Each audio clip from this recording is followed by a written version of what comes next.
چلو یہ باتیں چھوڑو، تم مجھے بتاؤ تمہارے مذہب میں نمازیں 5 ہیں، کیوں 5 ہیں؟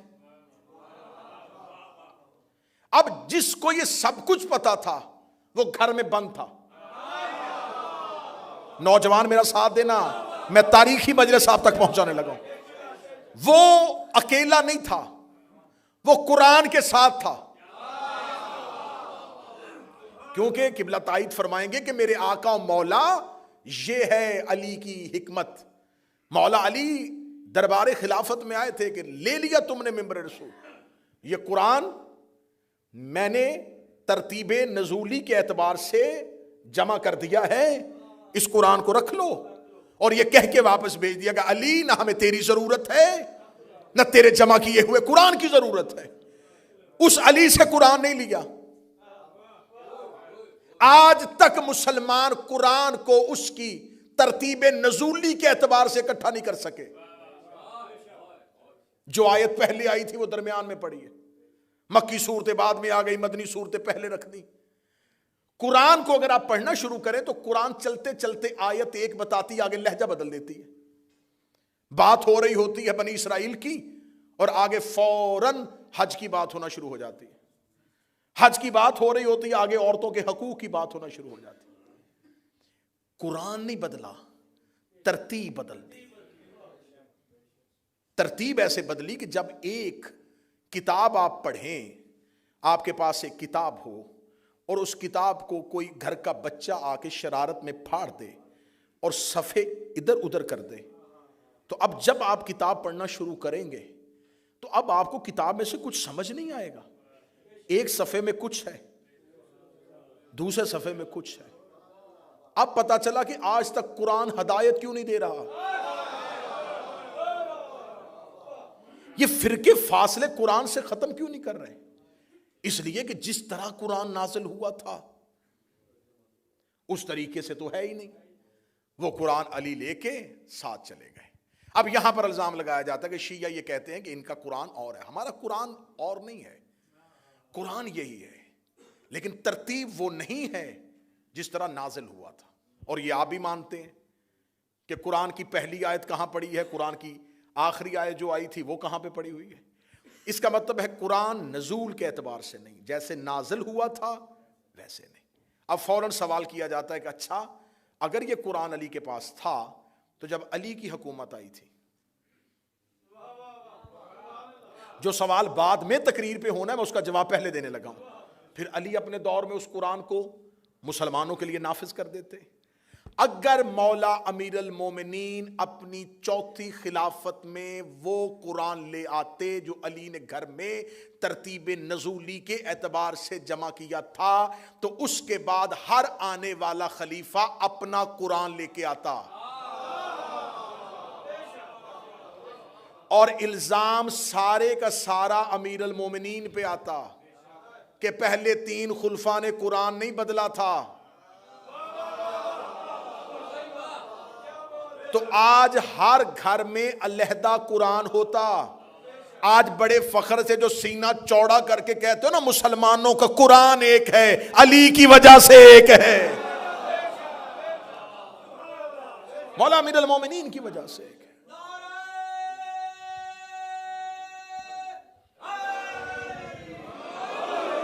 اب امیر المومنین تو بیٹھ کے گھر، اب لوگ آنا شروع ہو گئے، اشاعت اسلام پھیل رہی ہے. اب بھیجنا ہے لوگوں کو، مبلغ بنا کے بھیجنا، جاؤ تبلیغ کرو اسلام کی. جس نے تبلیغ کرنے جانا ہے اسے کچھ خبر ہوگی تو وہ جا کے تبلیغ کرے گا. وہ کسی قبیلے میں جائے گا، وہ کہے گا زکوٰۃ دو، وہ کہیں گے کیوں دیتے ہیں، وہ کیا بتائے گا. اب جس کے پاس سارے راز تھے وہ گھر کے اندر ہے، اس سے مدد لینی نہیں تھی. اب اپنا دین بنانا شروع کیا. اب سب سے پہلا حملہ یہ ہوا کہ نماز کا طریقہ بدلو. میں کہانی کھول رہا ہوں. اگر طریقہ وہی رہا جو علی کا ہے تو پھر ہم میں اس میں کیا فرق ہوگا.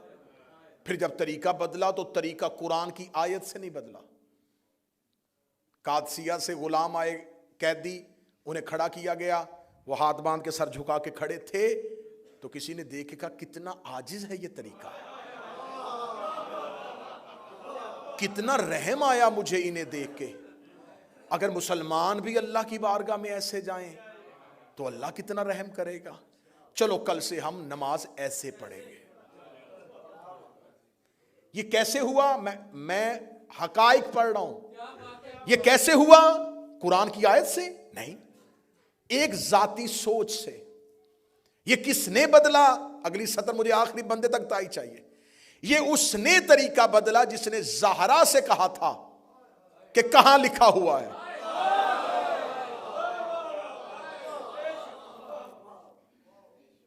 اب اپنا طریقہ بنانا شروع کر دیا، ایک ایک چیز نئی بنانی شروع کر دی. حتیٰ کہ جب حاکم شام کا دور آیا تو اس سے آگے دربار میں ایک بندے نے پوچھا کہ نماز پڑھتے ہوئے آنکھیں بند رکھنی چاہیے کہ کھولنی چاہیے؟ اسے کہا مسجد میں جا کے علی کے کسی شیعہ کو دیکھنا، اگر وہ بند کرتا ہو تم کھول لینا، وہ کھولتا ہو تو بند کر لینا. یہ میں باعث مزاح بات نہیں کر رہا کہ دین بنایا جا رہا تھا علی کی مخالفت میں. جو علی کرے گا ہم نہیں کریں گے، جو علی کہے گا وہ ہم نہیں کریں گے. آج فرق کیا ہوا؟ آج اثر کیا ہوا؟ آج ہم سے سوال کیا جاتا ہے، حضور ماتم کرتے ہو، کہاں لکھا ہے؟ قرآن میں کہاں لکھا ہے؟ کڑی پہننا قرآن میں کہاں لکھا ہے؟ زلجنا نکالنا قرآن میں کہاں لکھا ہے؟ اچھا ہمیں فخر ہے، میں جب بھی اب یہ بات کرتا ہوں تو میں ممبر سے اپنی قوم سے کہا کرتا ہوں فخر کیا کرو، ہم علی کے نوکر ہیں. ساری زندگی خلافتوں نے سوال علی ہی سے کیا تھا. جو چپ بیٹھے ہو تمہاری اپنی مرضی ہے. ہر سوال علی سے آ کے کرتے تھے، علی یہ کہاں لکھا ہے، علی یہ کہاں لکھا ہے، علی یہ کہاں لکھا ہے. زندگی میں علی بتاتے رہے، اب علی والوں سے پوچھا جا رہا ہے یہ کہاں لکھا ہے، یہ کہاں لکھا ہے، یہ کہاں لکھا ہے. تو میں کہا کرتا ہوں کہ اگر ہم بتا بھی دیں کہاں لکھا ہے آپ نے پھر بھی نہیں کرنا تو آپ کس لیے دیکھنا چاہتے؟ اگر آپ نے سب کچھ قرآن ہی سے دیکھنا ہے تو میں آج آخری مجلس میں سوال رکھ رہا ہوں آپ کے سامنے، یہ جو آپ نے نبی کے بعد طریقہ خلافت کا لیا یہ قرآن میں کہاں لکھا ہے؟ بات ختم کرنے لگا ہوں جی، جھگڑے آسان کرنے لگا ہوں، لڑائیاں ختم کرنے لگا ہوں، شیعہ سنی کو ایک دوسرے کے قریب کرنے لگا ہوں. جائیں جا کے مذہب اہل سنت کے بڑے سے بڑے اسکالر کو اٹھا لینا، اس کی کتاب اٹھا لینا، اگر زندہ ہے تو اس سے جا کے پوچھ لینا کہ ہمیں بتائیں کہ سنت کسے کہتے ہیں اور بدعت کسے کہتے ہیں. اس کا سنت آسان ترین ترجمہ یہ ہے، نبی جو کام کہے اور کرے اس پر عمل کرنا اسے سنت کہتے ہیں. نبی جو زندگی میں کہے اور کرے اس کو کرنا اسے سنت کہا جائے. یہ آسان ترین ترجمہ ہے. نبی اپنی زندگی میں جس کام کا حکم دے اور جو کر کے دکھائے اس پر عمل کرنا اسے سنت کہتے ہیں. ہم نے اہل سنت کے علماء سے پوچھا بدعت کسے کہتے ہیں؟ اس کا جو کام نبی نے اپنی زندگی میں نہ کیا ہو اور نبی کے بعد کیا جائے اسے بدعت کہتے ہیں. اس کا مطلب سنت وہ جو نبی کہے اور کرے، بدعت وہ جو نبی کے بعد شروع ہو. اگر گھر میں بیٹھ کے گالی دینی ہے تیری اپنی مرضی ہے، سوشل میڈیا پہ میرے مذہب کا مذاق اڑانا تیری مرضی ہے، ورنہ حقیقت میں تیری گردن کے اوپر لے کے کھڑا ہو.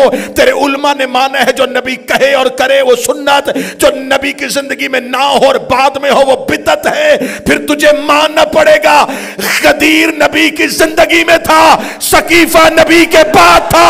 غدیر سنت ہے، سقیفہ بدعت ہے.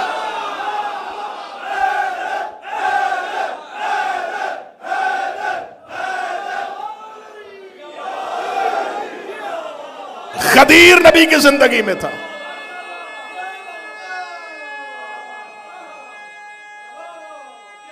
بسم اللہ. غدیر نبی کی زندگی میں تھا،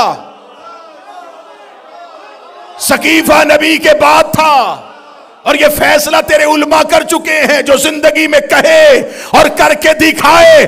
غدیر میں منہ سے کہہ رہا تھا، ہاتھ پکڑ کے دکھا رہا.